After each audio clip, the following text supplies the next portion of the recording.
Assalamualaikum warahmatullahi wabarakatuh.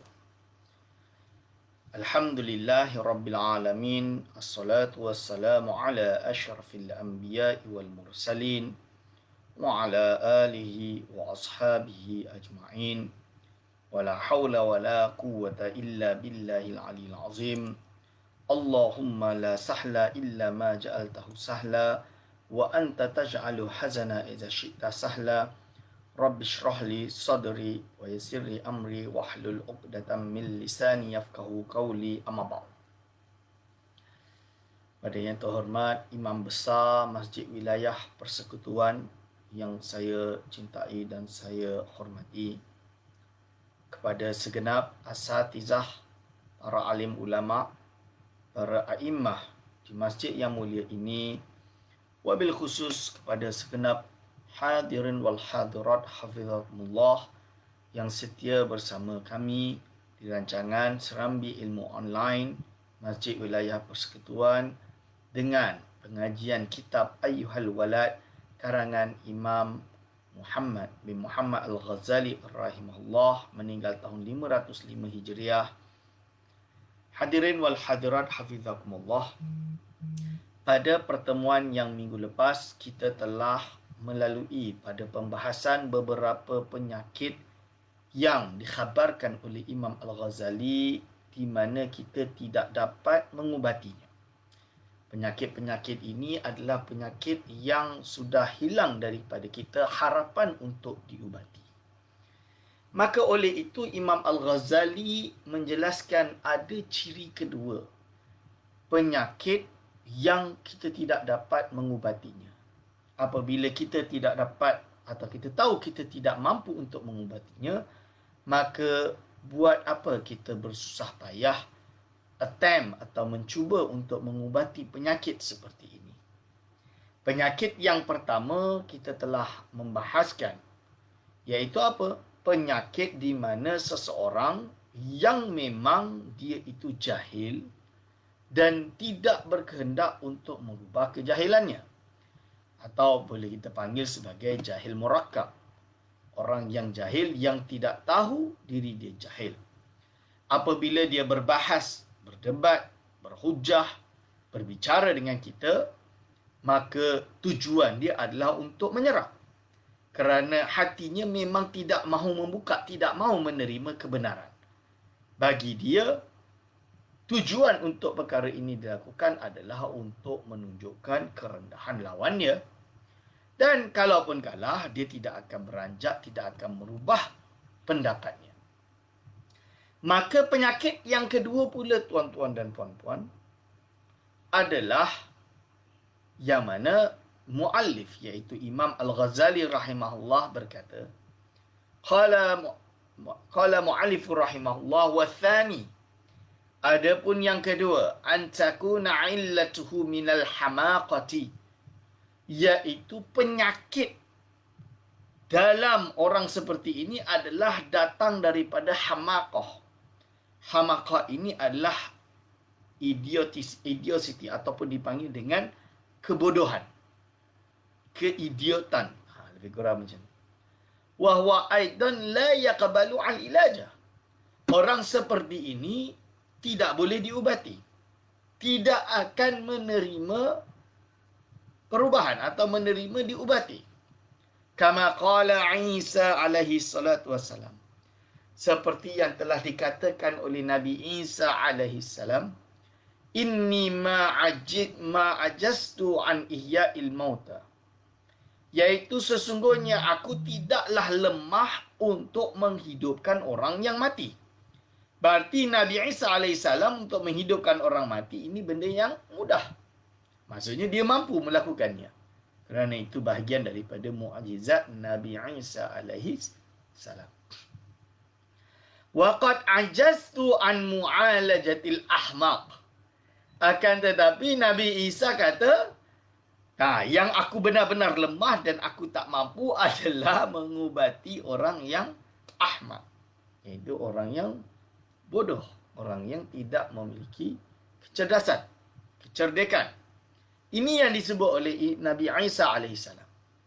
Maka dari sini nukilan Imam Al-Ghazali yang mana apa disebutkan Imam Al-Ghazali ini telah disebutkan atau diriwayatkan oleh Al-Hafiz Al-Imam Ibnu Abdul Bar di dalam Bahjatul Majalis masalan, seperti contoh yang mana menceritakan bahawa Nabi Isa alaihissalam dengan kehebatan, keagungan, iaitu mukjizat Nabi Isa alaihissalam yang mampu menghidupkan orang yang mati. Sekelas Nabi Isa mampu menghidupkan orang yang telah mati, itu pun dia mengakui bahawa dia tidak mampu untuk mengubati orang yang ahmak tadi, orang yang bodoh. Berarti ini adalah penyakit yang tidak dapat kita ubati, maka seseorang tabib atau seorang doktor rohani, dia tidak boleh mengubati orang yang bodoh. Lalu dia kata apa? وَذَلِكَ رَجُلٌ يَشْتَغِلُ بِالْعِلْمِ بِطَلَبِ الْعِلْمِ زَمَانًا قَلِيلًا وَيَتَعَلَّمُ شَيْئًا مِنْهُ. Siapakah yang dimaksud dengan ahmak tadi? Siapakah yang dimaksud dengan orang yang hamakah tadi? Orang yang ada penyakit yang kedua ini. Imam Ghazali menjelaskan وَذَلِكَ رَجُلٌ, dia adalah seorang lelaki yashtaghilu bi talabil ilmi, dia itu menyibukkan diri dalam menuntut ilmu zamanan qalilan, waktu yang pendek, sekejap je, baru dapat hidayah pergi mengaji kat masjid. Ibarat dia barulah datang pergi ke masjid wilayah nak duduk nak dengar pengajian, baru belajar. Wa yata'allamu syai'an min, dia dapatlah sedikit ilmu, duduk dekat majlis ni dapat dengar, oh bahayanya ajaran sesat. Oh saya ni nak jadi pejuang melawan ajaran sesat. Tapi dia tak tahu yang mana sesat dan tidak. Kerana dia baru saja belajar syai'an qalilan minal ulum al-aqli, iaitu minal ulum al-aqliyah, daripada ilmu-ilmu syai'an minal ulum al-aqli wa syar'i, sedikit daripada ilmu, sama ada ia adalah sedikit tadi yang sebangsa akli ataupun syar'i, seperti perkara-perkara yang bersifat akli maupun secara syarak. Fayas'alu wa yata'arradu min hamaqatihi 'anil 'alimi, maka dia bertanya dan dia berpaling, dia tanpa melihat kebodohannya, 'alal 'alimi, pada orang yang alim, al-kabiri, yang besar, al-mumdi umrahu fil ulumil aqli wa syar'i, yang telah menghabiskan, menyelesaikan umurnya, seumur-umur dia di dalam mengaji ilmu akli dan ilmu syarak. Wa hadzal ahmaku, sedangkan orang yang bodoh ini, yang ahmak ini, la ya'lamu, dia tak tahu. Wa yazunnu anna ma ashkala alaihi huwa aidan mushkilun lil alimil kabiri, dia tak tahu, dia ingat apa yang menjadi kemuskilan bagi diri dia, itu juga adalah suatu kemuskilan bagi orang yang alim tadi, yang besar, yang dah habis seluruh ilmu dia untuk menuntut ilmu. Fa'idhan lam yatafakkar hadzal qadra yakunu su'aluhu minal hamaqah. Maka dalam hal ini tak payah fikir-fikir dalam kadar ini, sampai tinggi-tinggi nak fikir nak jawab orang macam ni. Sebab apa? Pertanyaan dia datang daripada kebodohan. Maka oleh sebab itu, jangan bazir waktu untuk berusaha mengubati orang seperti ini. Orang seperti ini, obat dia adalah tak payah bagi dia nak layan dia sangat. Bawa dia, suruh dia mengaji lama dulu, baru nak banyak bertanya. Kerana apa? Takut dia hanya datang dan maghrur.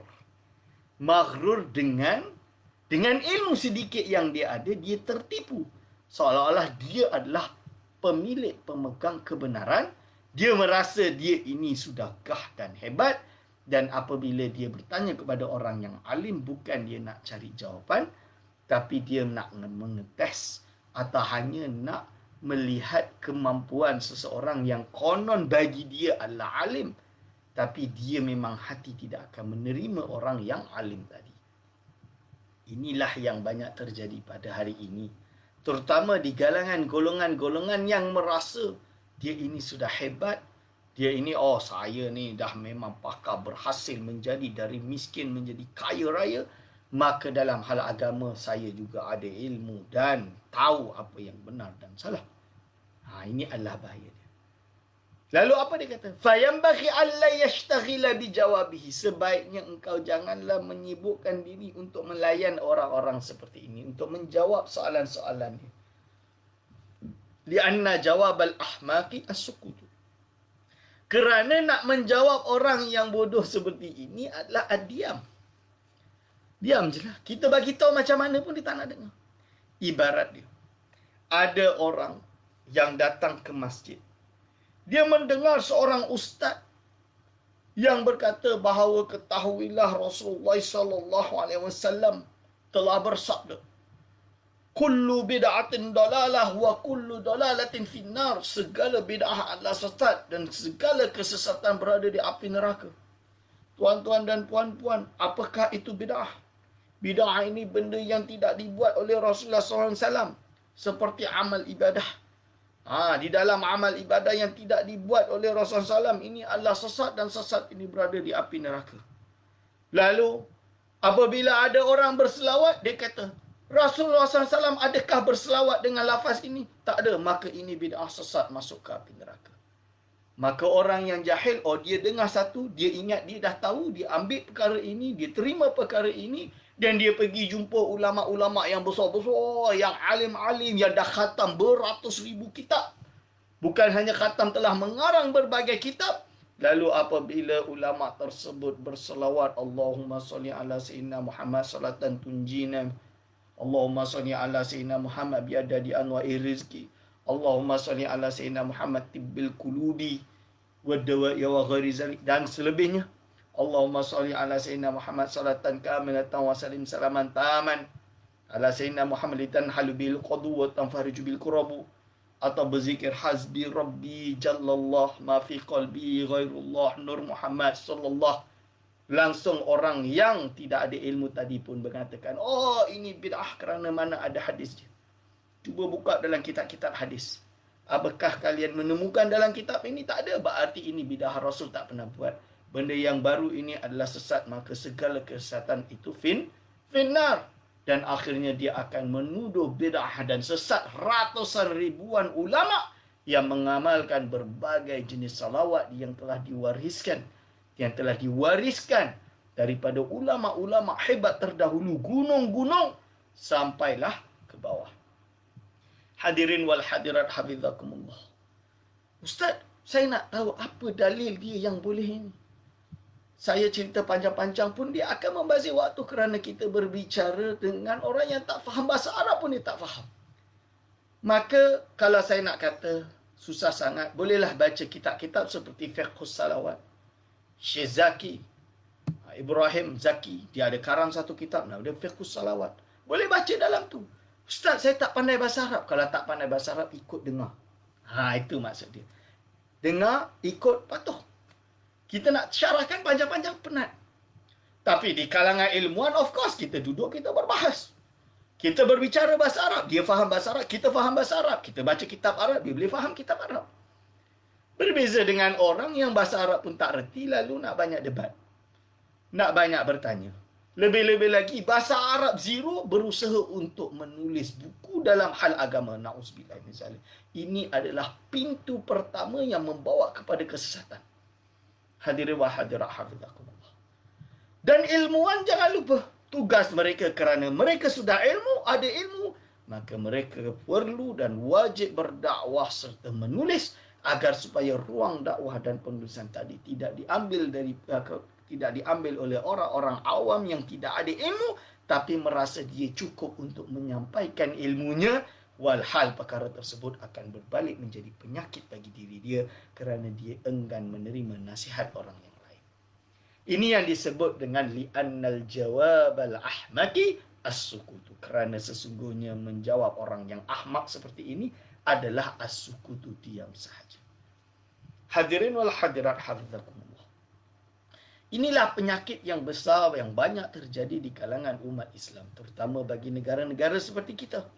Kerana orang merasa mereka ini ada ilmu setelah duduk hanya setahun, hanya 2 tahun di majlis ilmu.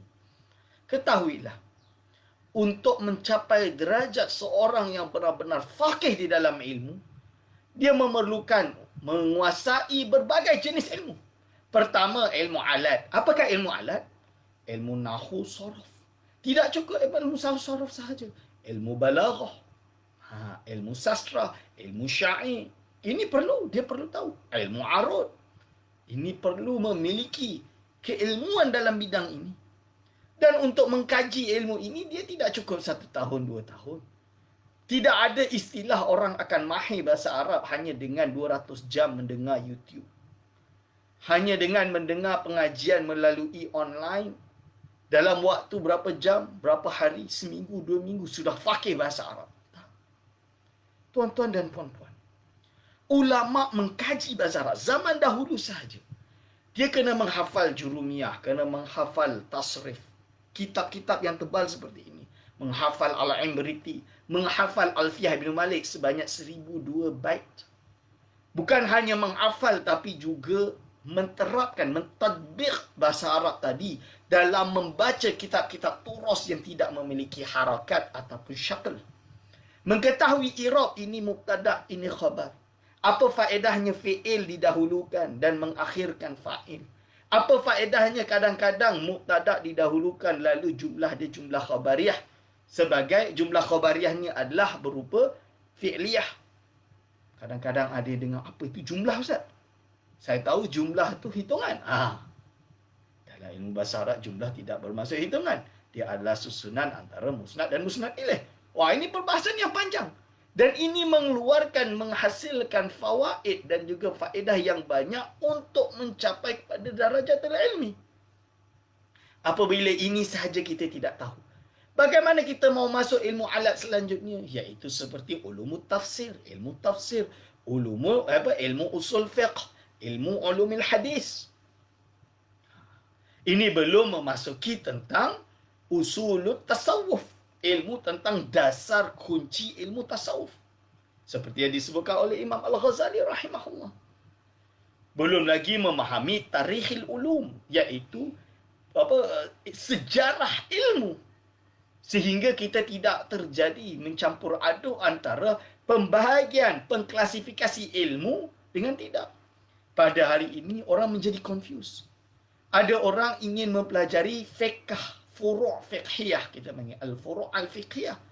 Bolehkah kita belajar dari kitab Bulughul Maram? Tak boleh. Kerana itu kitab hadis, bukan ilmu fiqh. Ilmu fiqh adalah kitab seperti Fathul Qarib, Fathul Mu'in, Fathul Wahhab. Ini baru fiqh. Kitab Bulughul Maram adalah ilmu hadis. Kitab hadis yang berkaitan hukum hakam. Dia tidak menjelaskan fiqh daripada hukum hakam tadi. Untuk mengetahui fiqhul hadis, perlu mempelajari syarah kepada kitab hadis tadi. Lihat tuan-tuan. Tapi berapa banyak orang yang confused sebab tidak melalui perjalanan tradisi ilmu. Baru mengaji duduk di masjid atau baru mendengarkan YouTube dan lain-lain, pengajian yang ada di handphone, terus merasa aku ada ilmu. Melihat orang lain, melihat alim ini, ini sesat, ini telah keluar, ini bid'ah, ini akhirnya terjadilah pembid'ahan. Sebab itulah tuan-tuan dan puan-puan, kita memerlukan perjalanan ilmu yang panjang. Kalau di beberapa negara, maka yang contohnya di negara-negara yang memiliki madrasah atiqah, atau kita panggil dengan bahasa Melayu pondok yang turas, yang lama, mereka mengeluarkan banyak ulama yang hebat-hebat seperti Mauritania, seperti di Indonesia dan berbagai negara lain di Tarim, di Tarim atau di Hadramaut, di negeri-negeri seperti di Maghribi, di Algeria dan juga di Tunisia, mengeluarkan beberapa ulama-ulama yang turas, yang memang faqih, yang belajar dengan sistem yang tradisional. Dia wajib. Jadi pengklasifikan ilmu ada, tapi tidak ada pengklasifikan keahlian. Berarti apa? Setiap pelajar dia mesti mempelajari semua jenis ilmu. Dari mulai ilmu nahwu saraf, sampailah ilmu fiqh, ilmu akidah, ilmu kalam, ilmu hadis, semua dia kena mempelajarinya. Walaupun nanti mungkin dia cenderung pakar dalam satu jenis ilmu, akan tapi dia telah melalui semua jenis pengajian ilmu. Bukan hanya mengaji 3 semester khatam, tak. Tapi khatam seluruh kitab yang dipelajarinya. Seluruh kitab yang dimengajikannya. Misalnya ni, dia mengaji dari awal sampai akhir. Setiap muka surat, lembaran kertas tersebut, dia akan membaca setiap huruf, setiap i'rab untuk memahami dan menyerap ilmu tadi. Dan bukan hanya dia dapatkan, dan dia juga mentadbikkan dengan cara mengajar, dengan cara ikut berbahas, dengan cara ikut bahsul masail, dengan cara ikut berhiwar dengan para ulama untuk mencari solusi, bermuzakarah, kita panggil bahasa Melayu dia, bermuzakarah dengan para ulama agar supaya dengan wasyawiruhum fil amri, kalau kita bermusyawarah dengan dalam satu perkara, dia akan menghasilkan ilmu dan sisi pandang yang berbeza-beza. Tuan-tuan hadirin wal hadirat hafizakumullah. Ini saya memberi contoh pandangan bagaimana ilmu tersebut boleh tersebar dan menjadikan seorang itu alim. Bukan dengan hanya duduk mendengar pengajian lalu kita anggap kita alim. Tapi bukan berarti kita tak boleh ada pengajian di masjid dan lain-lain. Itu salah. Tetap ada. Itu dakwah untuk orang awam, untuk mengajak mereka seperti tuan-tuan dan puan-puan untuk bersama-sama menghayati agama ini. Agama yang mulia ini, untuk mengamalkan agama ini. Itu tujuan dakwah. Akan tapi orang awam dia kena kenal diri, dia kena tahu diri. Kerana dia tidak ada kepakaran dan ilmu tersebut, dia patut meletakkan posisi dia sebagai seorang penuntut ilmu, bukan seorang guru di dalam ilmu. Jangan merasa sombong mentang-mentang dia kaya raya, dia datuk, dia Tan Sri, dia Datuk Seri, dia dengan pangkat-pangkat yang dia ada, dia merasa bahawa dialah tahu kebenaran. Dan ustaz yang mengajar dia ini adalah hanya sebagai alat untuk dia dengar. Itu saja. Nauzubillah min zalik. Tak boleh. Dia kena letak dalam bab ilmu agama, dia murid. Dia kena duduk dan dengar dan mengaji dan mengambil ilmu tersebut dari guru tersebut tanpa banyak bertanya. Kecuali dia tanya dalam hal, ustaz saya nak solat misalnya dia, macam mana saya nak wuduk macam ni, boleh ke, ini batal ke tak batal. Dia nak tahu, dia nak jawapan, dah that's it. Itu bab lain, tak ada masalah. Tapi bukan bertanya tentang perkara, contohnya tadi. Ustaz, selawat ni ustaz ada nas dia tak? Ustaz ada dalil tak ni? Kita nak solat je, nak solat apa, contoh dia, kita nak solat qabliyah. Ustaz ada dalil tak solat sunat sebelum maghrib? Bagi saya dalil. Padahal benda ni dah habis bahas dah. Dah habis bahas. Kita nak habiskan waktu, nak duduk, nak syarahkan dia bab ni. Ustaz pengajar macam ni saya dengar ni sesat ni ustaz. Mana tahu sesat? Oh, ni saya ada baca dalam majalah. Benda-benda macam ni yang membahayakan orang awam, sehinggakan orang awam merasa bahawa tidak semua ilmu yang dia belajar dia boleh terima. Akhirnya dia pun tidak akan mendapatkan ilmu sama sekali kerana banyak peingkaran dalam hatinya. Jadi oleh sebab itu li'anna jawab al-ahmaki as-sukut. Diam saja, tak payah layan. Seperti ini. Wasalisu, yang ketiga tuan-tuan dan puan-puan, jenis penyakit yang juga tidak boleh yang tidak dapat kita ubati dan kita jangan jawab. Wasalisu ayyakuna mustarsyidan, iaitu orang yang nak minta irsyad. Nak minta irsyad, nak minta petunjuk. Wa kullama la yafhamu min kalamil akabiri yahmilu ala qusuri fahmihi. Dan segala apa yang tidak dia faham daripada ucapan atau kalam orang-orang besar, ulama-ulama besar, yahmilu ala qusuri fahmihi, itu ditanggungkan atau bertanggung pada lemahnya kefahaman dia. Wa kana su'aluhu lil istifadati, dan ada pertanyaan dia bertanya tadi adalah lil istifadati, adalah hanya kerana ingin mendapatkan istifadah. Dia hanya dapat istifadah. Lakin yakunu balidan la yudrikul haqa'iqa. Akan tapi dia ini seorang yang balid, seorang yang bodoh, yang tidak dapat menemukan kebenaran atau haqa'iq, hakikat sesuatu. Jadi dia dengar je lah, istifadah dengar, dah, that's it. Ini seperti orang-orang muhibbin. Yang muhibbin dengan para ulama duduk, tapi dia tidak dapat mengambil faedah yang tinggi kerana dia tak sambung, tak connect. Kalau dia baca terjemahan pun dia tak faham. Seperti ini. Fala yambaghi, maka sebaiknya janganlah engkau al-ishtighalu, menyibukkan diri bijawabihi, dengan menjawab orang seperti ini juga. Aidan kama qala an-nabiy sallallahu alaihi wasallam, seperti yang telah disabdakan oleh baginda Nabi Muhammad sallallahu alaihi wasallam. Apa yang disebutkan oleh baginda, yang telah disabdakan oleh baginda Nabi Muhammad sallallahu alaihi wasallam, nahnu ma'asyiral anbiya, sesungguhnya kami para anbiya, umirna an nukalliman nasa ala qadri ukulihim, kami telah diperintahkan untuk berbicara, untuk mengajarkan kepada manusia ala qadri ukulihim, sesuai dengan kadar akal mereka, sesuai dengan kemampuan akal mereka, bukan lebih daripada itu. Yang dimasukkan di sini, tuan-tuan dan puan-puan, hadirin wal hadirat hafizakumullah, dari kalam sabda baginda Nabi Muhammad sallallahu alaihi wasallam ini, kita dapat tahu bahawa oleh sebab itu ketika kita berdil dengan orang yang seperti ini, kita tak payahlah nak cakap suatu pendapat yang tinggi-tinggi yang sampai dia tak faham dan dia hanya dengar dan membazir waktu.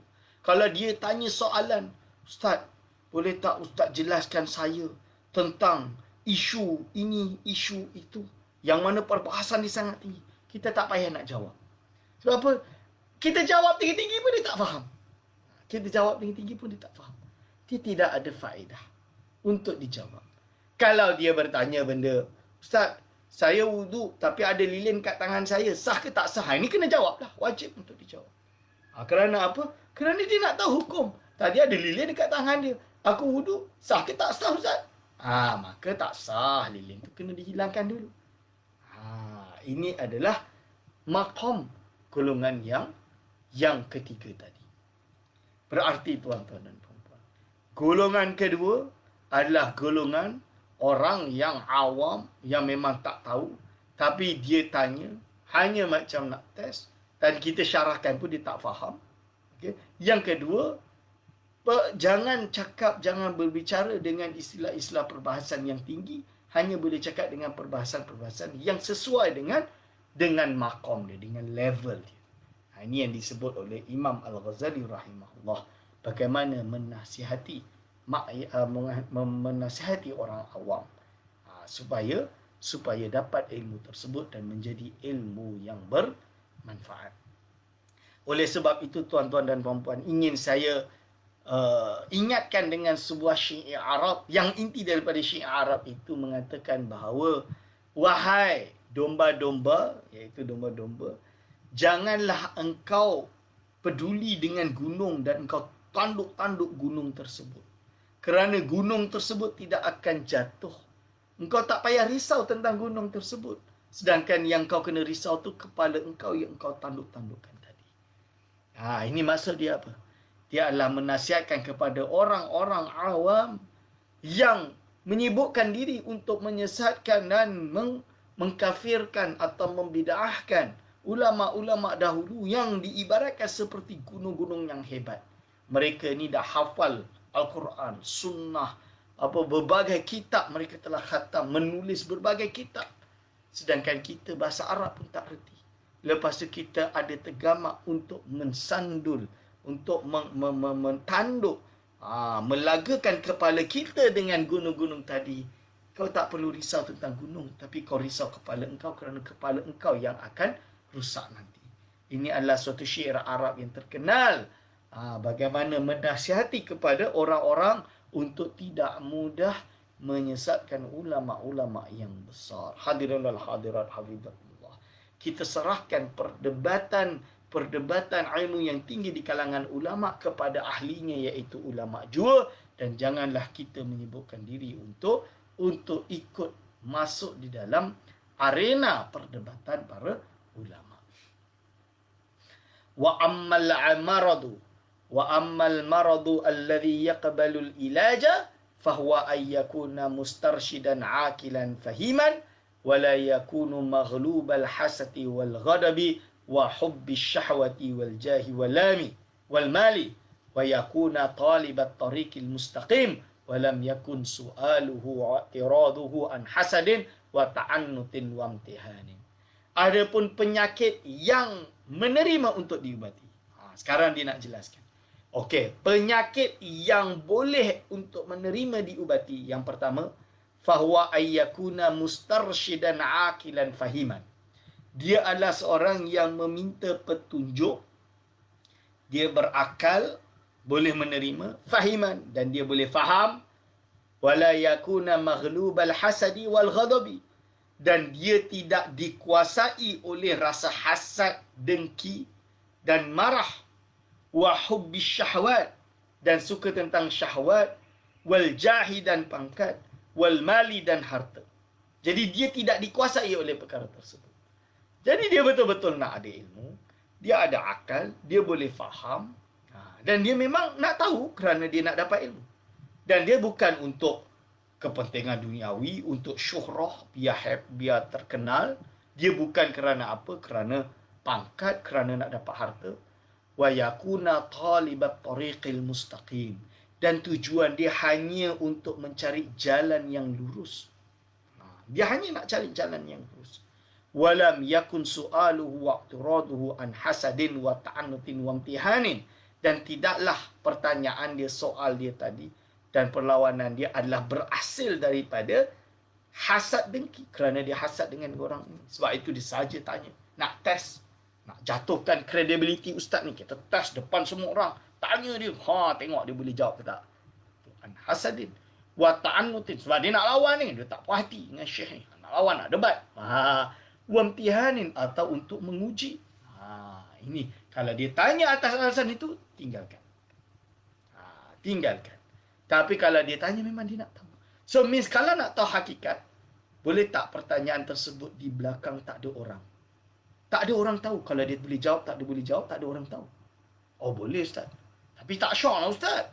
Tak masuk dalam, itu dah tak boleh lah. Itu niat dah tak betul lah. Tak syok lah, tak boleh masuk dalam YouTube. Itu dah tak betul. Niat dah tak betul. Inilah beberapa kesalahan-kesalahan yang dilakukan para ilmuwan, termasuk kita-kita sendiri. Wa hadha yaqbalu al-ilaja, dan orang seperti ini akan menerima al-ilaj, untuk diubati hatinya. Untuk mengubati penyakit-penyakit hati ini boleh diubati dengan cara ini. Fayajuzu an tashtaghila bi jawabi su'ali, maka harus bagi engkau untuk berishtighal, untuk menyibukkan diri bi jawabi su'alihi, untuk menjawab soalan ini. Bal yajibu alaika ijabatuhu, malah wajib atas engkau untuk menjawabnya. Dalam hal ini wajib bagi setiap para ulama, alim ulama yang memiliki murid yang ingin mengetahui dan mengaji. Tak apa. Sebab itu apabila orang yang ingin menuntut ilmu tasawuf yang tinggi-tinggi, dia tidak akan diajarkan di tempat orang awam, kerana dia akan menyebabkan salah fahaman. Seperti yang disebut nombor 1, nombor 2 dan nombor 3. Kan dia dah syarahkan tadi. Sebab itu, misalnya di Negeri Sembilan, kita punya neighbor, negeri yang tidak jauh dengan kita, di Negeri Sembilan, mereka telah menetapkan dalam bab ilmu tasawuf yang tinggi, dia tidak diajarkan kepada orang awam. Akan tetapi dia diajarkan di pusat pengamalan tarekat tasawuf yang telah berdaftar dan rasmi di bawah Jabatan Mufti Kerajaan Negeri Sembilan. Misalnya, maka ketika di dalam pusat pengamalan tersebut, hanya murid yang berdaftar sahaja yang boleh ikut dan mengaji, agar supaya mendapatkan ilmu tasawuf tadi dan memahami ilmu tasawuf tadi sesuai dengan keperluan dia dan untuk diamalkan. Bukan bertanya kerana nak test, bukan dia bertanya kerana nak gaduh, bukan dia bertanya kerana hasad dengki untuk menjatuhkan orang yang ditanya, bukan. Atau bukan hanya biar nak tahu apa pendapat dia, nak cari modal untuk dia gembar-gemburkan agar dia disesatkan. ilmuwan tadi. Ini tujuan dia mengapa dibataskan bahawa orang yang pengajian tasawuf yang tinggi hanya dibuka kepada ahli-ahlinya. Yang kita tahu dia ini betul-betul akan menerima ilmu tersebut dengan cara yang benar. Hadirin wa hadirat hafizakumullah.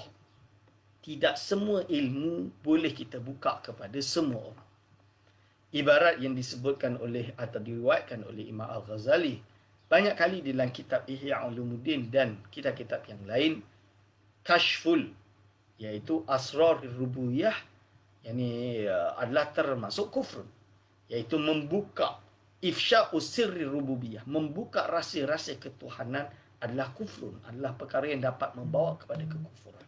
Kerana apa? Kerana seperti yang pernah saya jelaskan pada pertemuan kita yang lalu, bahawa ia dikhawatirkan bagi orang yang tidak faham dengan bahasa ataupun penjelasan ataupun penyikapan rahsia-rahsia ketuhanan tadi akan membuat orang tersebut menjadi atau tergolong di dalam kesesatan. Hadirin wal hadirat hafizakumullah. Wathani, dan yang kedua, mimma tada'u, dari perkara yang wajib untuk engkau tinggalkan. Wa huwa an tuhadzira wa tahtariza.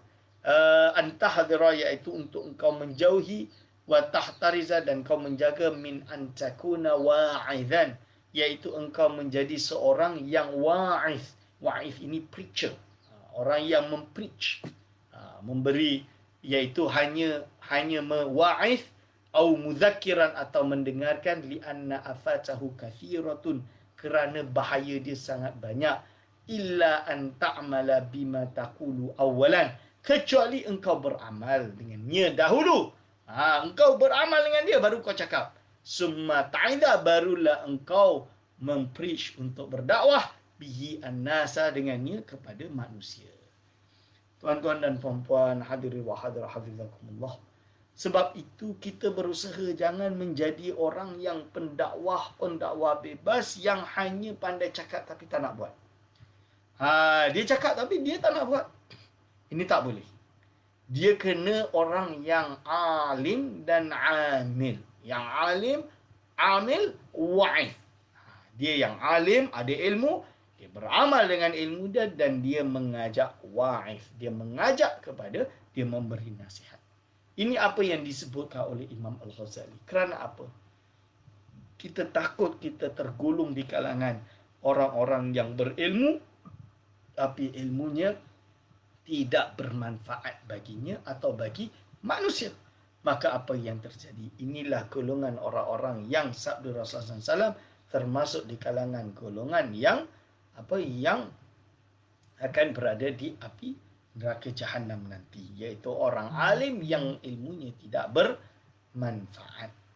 Jadi li'anna afatahu kathiratun, kerana afat dia, bahaya dia sangat banyak, illa an ta'mala bima taqulu awalan, kecuali engkau beramal dengan apa yang engkau berkata dulu. Itu dulu yang kau buat. Summa ta'idha, lalu barulah engkau memberi nasihat, memberi mau'izah, memberi pengajaran dakwah, bihi an-nasa, kepada manusia. Fatafakkar, oleh sebab itu fikirkanlah baik-baik. Fatafakkar, fikirkanlah baik-baik, fima qila li Isa alaihi salam, pada apa yang telah dikatakan atau disebutkan pada Nabi Isa alaihi salam. Apa yang disebutkan pada Nabi Isa alaihi salam? Ya ibna Maryam, wahai anak Maryam, iz nafsaka, iaitu apa? Nasihatilah diri engkau. Fa init ta'adat fa'idhin nasa. Kalau engkau dah melakukan nasihat tersebut, kalau engkau dah menasihatkan diri engkau sebut, maksud dia nafsuka dah ista'adat, dah menerima nasihat tersebut, fa'idhin nasa, barulah engkau menasihati manusia. Iaitu barulah engkau preach, engkau mengajar para manusia. Wa illa, kalau tidak, fastahi, maka malulah. Fastahi, maka malulah diri engkau ini, min rabbika, daripada Tuhan Tuhanmu. Maksud dia apa, tuan-tuan? Inilah kalam yang telah disebutkan, dikatakan oleh kepada Nabi Isa AS. Yang mana riwayat ini telah disebutkan oleh Imam Abu Nuaim di dalam Hilyatul Awliya dan juga Imam Ahmad di dalam kitab Az-Zuhud. Dalam kitab Az-Zuhud. Okey, apa dia kata? Wahai anak Maryam, engkau mauizahkanlah diri engkau. Jadi kita kena menasihati diri kita. Hasibu anfusakum qabla an tuhasab. Kalau dia terima, diri ini menerima nasihat tersebut, barulah engkau mengajak orang lain. Dan kalau tidak, malulah di hadapan Allah Subhanahu wa taala. Malulah dengan Allah Subhanahu wa taala. Wa ini betulita bihadzal amal fahtaris an khaslataini. Kalau engkau, sekali apa Imam Ghazali ingatkan kepada kita, terutamanya para pendakwah-pendakwah bebas ini, termasuk diri saya sendiri dan juga diri kawan-kawan, iaitu apa? Kalau engkau dicuba oleh Allah, maksud diberi bala tu, diberi ujian oleh Allah, bihadzal amali, dengan menjadi seorang yang bergiat dalam ilmu dakwah, fahtaris an khaslataini, maka engkau kena jaga dua sifat ini. Tuan-tuan dan puan-puan, hadirin hadirat, asatizah, para alim ulama, para pendakwah, ad-da'i dan lain-lain. Inilah perkara yang perlu kita renungkan dalam-dalam. Yang perlu kita muhasabah diri kita sendiri. Kita muhasabah diri kita. Apabila kita yang memang telah ditakdirkan oleh Allah SWT bergiat dan berisytighal dalam ilmu ini, iaitu ilmu dalam berdakwah ini, apakah kita memiliki dua sifat yang akan disebutkan oleh Imam Al-Ghazali ini? Al-ula, yang pertama, anit taqallufi fil kalami bil ibarat wal isyarat wa tammati wal abiyati wal ash'ar lianna Allah Ta'ala yubghidul mutakallifina. Yang pertama, janganlah engkau berlebih atau memaksa diri, membebankan diri, memberatkan fil kalami, di dalam ucapan engkau, dalam kalam engkau, dengan menggunakan ibarat-ibarat, kalam kata-kata yang ibarat-ibarat atau isyarat, simbol-simbol, watamat, dan juga beberapa luahan-luahan, wal abiyati, iaitu dan juga bait-bait syair, wal ash'ari, dan puisi-puisi yang beratlah maksudnya. Lianna Allah, kerana sesungguhnya Allah Ta'ala yubghidul mutakallifin, kerana dia akan apa? Allah Subhanahu wa Ta'ala membenci orang yang terlalu over di dalam perkara-perkara ini. Kerana apa? Kita takut apabila tujuan kita guna kalam-kalam tadi adalah kerana untuk mensihir. Bukan mensihir berarti magic itu tadi, mensihir dalam kita masuk, tapi mensihir dengan makna metafor, mensihir orang yang mendengar supaya suka dengan kita. Berarti niat kita dah tak betul. Atau kita gunakan perkara tersebut untuk menunjukkan yang kononnya kita hebat, walhal kita tak hebat. Kalau kita ikhlas, kita berikan apa yang cukup dan porsi yang mudah untuk diterima. Tak perlu takalluf, berlebihan, membebankan diri pada perkara ini. Itu yang dimaksud, tuan-tuan dan puan-puan, hadirin wal hadirat, hafizakumullah. Wa taqallufu al-mujawizu anil haddi yadullu ala kharabil batini wa ghaflatil qalbi. Berlebih, membebankan diri, al-mujawizu, yang melebihi, anil haddi, daripada batas, yadullu, adalah menunjukkan, ala kharabil batini, rosaknya hati kalian, menunjukkan atas rosaknya hati kalian, wa ghaflatil qalbi, dan menyebabkan lalainya hati, tuan-tuan dan puan-puan. Ini menyebabkan lalainya hati. Ini yang disebutkan oleh Imam Ghazali. Wa ma'na tazkir, adapun makna tazkir, makna peringatan di sini, tuan-tuan dan puan-puan, ay yadhkura al-'abdu naral akhirati, adalah untuk seseorang hamba mengingati api akhirat, api neraka. Api di akhirat kelak. Ini yang pertama. Untuk mengingatkan, beringat bahawa ada api neraka. Wa taqsira nafsihi, dan lemahnya diri dia fi khidmatil khaliqi, di dalam berkhidmat kepada Allah Subhanahu wa taala. Dan dia mengakui lemahnya dirinya dalam berkhidmat kepada Allah Subhanahu wa taala. Ini tujuan tazkir. Kita mau idah, mengingatkan manusia bahaya meninggalkan solat 5 waktu. Ini adalah fardu ain, wajib. Kita bicara kepada golongan-golongan yang atas dan sampai bawah. Golongan elit yang tidak solat. Golongan yang dah paling bawah, kerana tak peduli dengan hidupnya pun tak solat. Dua-dua golongan perlu diingatkan bahayanya api neraka di akhirat kelak. Jangan meninggalkan perkara-perkara yang fardu. Jangan meninggalkan puasa di bulan Ramadan. Yang memiliki harta, jangan lupa zakat. Zakat tu jangan lupa. Berapa banyak yang kita dapat cukup haul. Cukup haul, cukup nisab. Kena bayar zakat. Jangan lupa bayar zakat. Jangan ingat zakat tu macam sedekah. Charity sahaja. Boleh buat, boleh tak buat. Zakat tu fardu ain, tuan-tuan. Apabila harta kita dah sampai satu nisab dan cukup haul, ketahuilah harta itu yang bahagian wajib zakat, itu bukan lagi hak kita. Bila kita bayar, bukan sedekah, tapi sedekah yang wajib. Bukan charity. Jangan ingat this is a charity fund. Boleh bagi, boleh tak bagi. Ini tatawuk sahaja. Nak buat bagus, tak buat tak apa. Bukan. Dia adalah wajib untuk dikeluarkan. Kerana kalau tak dikeluarkan, kerana dia adalah hak orang lain sudah, tuan-tuan, ketahuilah harta tadi akan memakan puan-puan, datuk-datuk, datin-datin, datuk seri, datin seri, puan seri, tan seri, seri-seri, semua akan dimakan, digigit sedikit-sedikit. Di akhirat kelak akan menunggu nak masuk syurga. Dia kata tak boleh masuk syurga. Kerana apa? Ada hartamu yang belum engkau bersihkan, yang belum engkau bayar zakat. Ini tujuan pendakwah tadi, mengingatkan kepada mereka-mereka ini untuk bahayanya meninggalkan perkara yang wajib. Orang yang kaya, orang yang ada harta, dah cukup segalanya.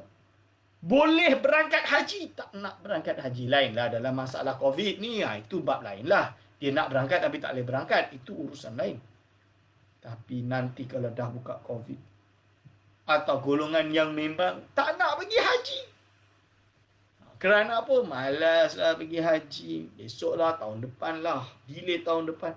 Tak adalah. Kedekut nak keluarkan duit. Padahal dia boleh pergi haji dengan cara haji. Bayar plus boleh pergi. Bayar 100,000, 200,000. Berangkat haji. Harta dia berjuta-juta. Tapi dia pilih untuk tidak mengeluarkan duit tadi. Kerana apa? Kerana dia nak pergi, nak daftar yang murah, yang hanya 10,000, 15,000 yang disubsidize oleh tabung haji. Kedekut sangat. Tunggulah lagi 20-30 tahun belum tahu dapat peluang untuk pergi haji. Padahal dia kaya raya. Dia mampu untuk pergi haji dengan cara yang lain. Dia memilih untuk tidak pergi haji. Ini nanti akan dituntut di akhirat kelak kerana meninggalkan salah satu fardu haji. Meninggalkan salah satu rukun Islam, iaitu kefarduan haji. Ayyadhkura ayudhakkira al-abdu, atau yadhkura al-abdu naral akhirah, iaitu dia mengingatkan seorang hamba, al-abada naral akhirah, atau ayyadhkura al-abdu, agar supaya seorang hamba tadi beringat terhadap naral akhirati, iaitu bahayanya api neraka di akhirat kelak. Wa taksira nafsihi, juga mengingatkan supaya hamba tadi ingat akan taksira nafsihi, Lemahnya diri dia juga mengingatkan kepada semua makhluk ini, termasuk diri kita, diri ustaz-ustaz dan juga jamaah. Taksiran nafsihi, bahawa lemahnya jiwa kita, lemahnya diri kita fi khidmatil khaliqi, pada berkhidmat kepada Allah Subhanahu wa taala. Jangan kita ingat kita berserban besar, ibadah aku lebih tinggi daripada orang lain. Kesombongan tadi akan melebur, membakar segala amal ibadah yang telah kita lakukan. Jangan ingat bahawa saya kaya-kaya, saya ni billionaire, multi-billionaire. Kerana multi-billionaire, saya dah sedekah bukan 100-200 ringgit, bukan 1,000-2,000 ringgit. Saya bina masjid, Ustaz. Bina masjid $500,000. $500,000 tu sikit. Setengah bilion. Saya bina masjid $500 million, Ustaz. Tak ada masalah lah, kecil. Kerana apa? Kerana saya boleh masuk syurga terus ni. Sebab dengan bina masjid dah masuk syurga. Na'udzubillah min zalik. Taksiran nafsihi fi khidmatil khaliq. Dia lupa bahawa kita semua ini antumul fuqara. Kalian semua ini fuqara. Sedangkan Allah SWT itu ghani, adalah maha kaya. Kita ini sekaya-kaya kita, sebenarnya kita itu fakir. Kita berharap kepada Allah. Tuan-tuan dan puan-puan, kaya-kaya macam mana? Apakah oksigen ini tidak diperlukan oleh tuan-tuan dan puan-puan? Kita iftikar, berhajat kepada oksigen, berhajat kepada makanan untuk makan, berhajat kepada rumah untuk perlindungan diri kita, berhajat kepada pakaian agar menjaga aurat kita. Kita muftaqirun, kita ini orang yang fakir, berhajat kepada Allah Subhanahu wa taala. Ini yang disebutkan oleh Imam As-Sanusi rahimahullah, yaftakiru, yani muftakirun ila Allah SWT. Kita ini muftakirun ila Allah SWT. Kita ini berhajat kepada Allah Subhanahu wa ta'ala. Muftakirun ilaihi kullu ma'adahu.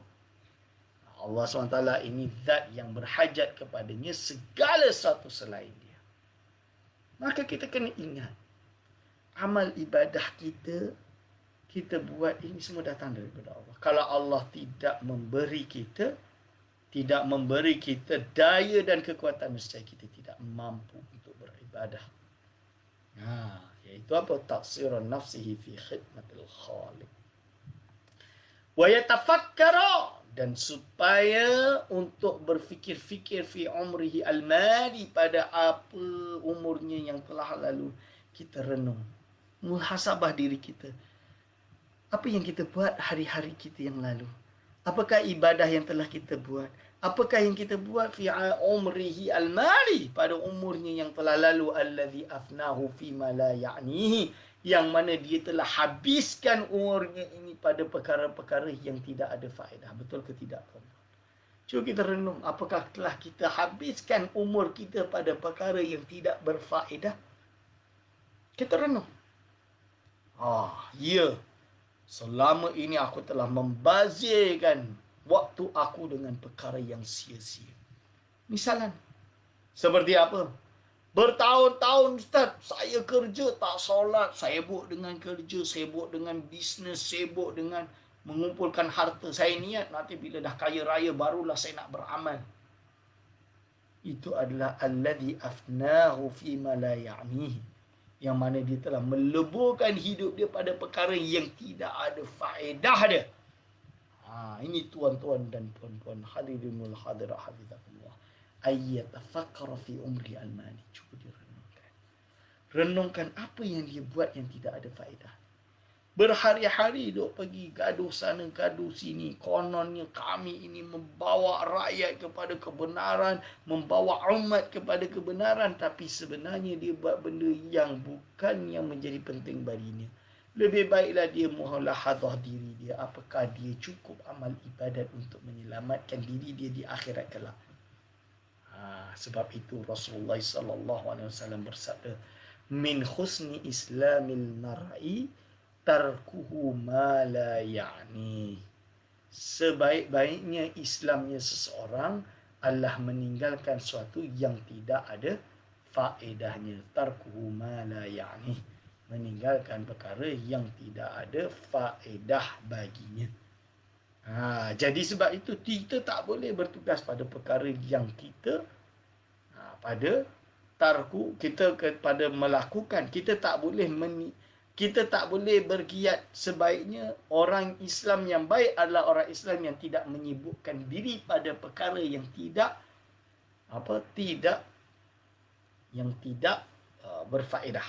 Jadi dia sebaiknya melakukan hanya yang berfaedah bagi dirinya, yang mementingkan dirinya. Jadi kalau yang bukan ustaz, janganlah menyibukkan diri untuk jadi ustaz. Kalau ustaz yang bukan ahli saintis, janganlah menyibuk diri dengan berbicara tentang perkara yang bersifat saintis. Keluar teori teori konspirasi teori tentang vaksin dan lain-lain. Kalau dia bukan ahli, dia buat apa dia nak menyibukkan diri pada perkara tersebut? Sebab ini semua orang kena sesuai dengan tugas yang telah diberikan oleh Allah SWT kepadanya. Bagi umara, dia seorang umara, dia kena mentadbir. Jangan pula dia berfatwa. Maksud dia ahli politik tak boleh berfatwa. Bukan tugasnya urus agama, tugas dia adalah urus negara. Sedangkan yang urus agama jangan pula menyibukkan diri yang bukan keahlian dia. Inilah yang dimaksud, iaitu apa? Min husni islamil mar'i tarkuhu ma la ya'ni.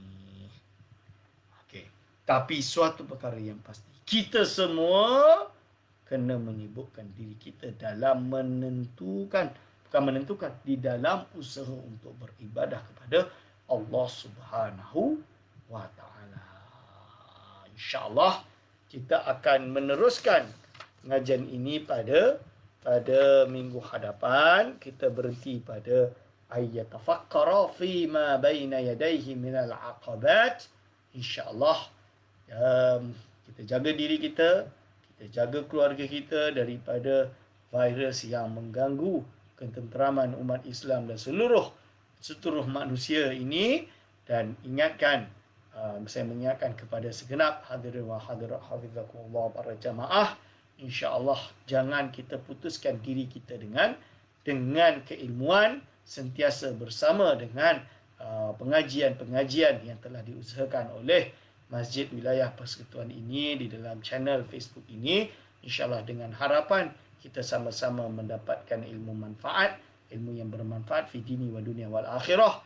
Walaupun kita tidak dapat bersua secara wajhan biwajhin, akan tetapi insyaAllah connection ilmu kita sentiasa bersambung. Aku qauli hadza astaghfirullah wa lakum. Wassalamualaikum warahmatullahi wabarakatuh.